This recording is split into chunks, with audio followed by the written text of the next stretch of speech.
This is my grandfather right here.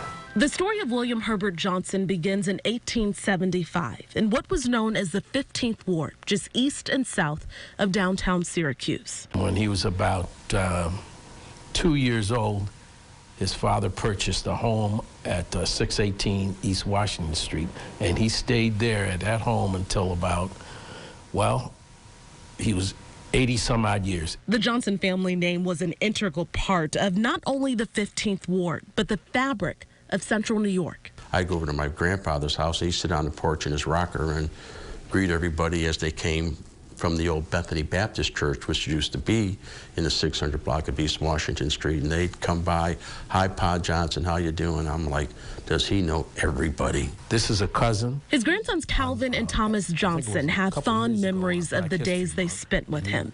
His love for family, community, and education, molding them into the men they are today. He had a library. It was full of, Syracuse Law Review, the Harvard Law Review, and a number of the classics. And you take out a book and you'd say, "Sit down, boy, and read." His depth of knowledge and desire to learn led Johnson to graduate from Boston University. He then served in the Spanish-American War.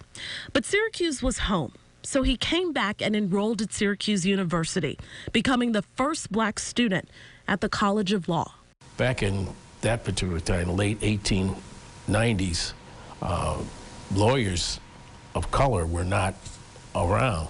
And he was kind of a pioneer, so he said, "Why not me?" All of his credentials, everything about him, bespoke excellence. And so that was a way for him to get into the law school. Paula Johnson is a professor of law at Syracuse University. And like so many, she's inspired by Johnson's perseverance, despite his difficult journey he had more than 100 years ago. Concerns about, racism that he experienced. It wasn't a very easy road that he traveled, being the only black law student at the College of Law. But William Herbert Johnson excelled. He was the valedictorian and graduated with honors in 1903. But that didn't seem to mean much after graduation.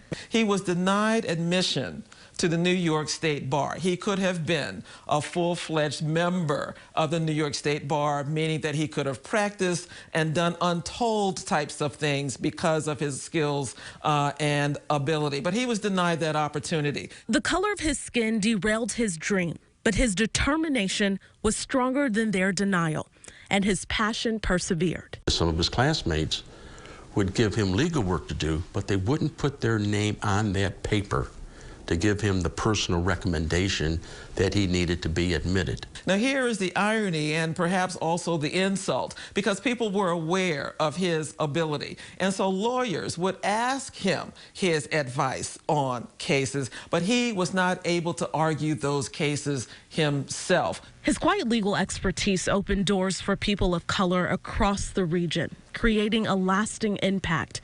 When he died in 1965, his family worked diligently to right the historic wrong against their grandfather.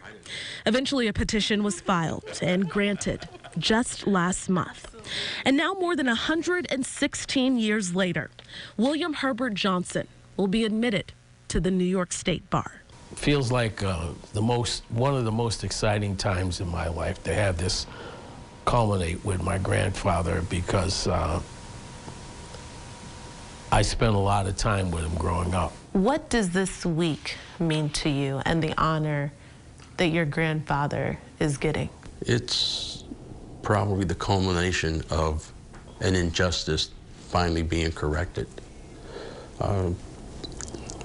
We've worked on this for years to try to get this accomplished. Justice finally being served.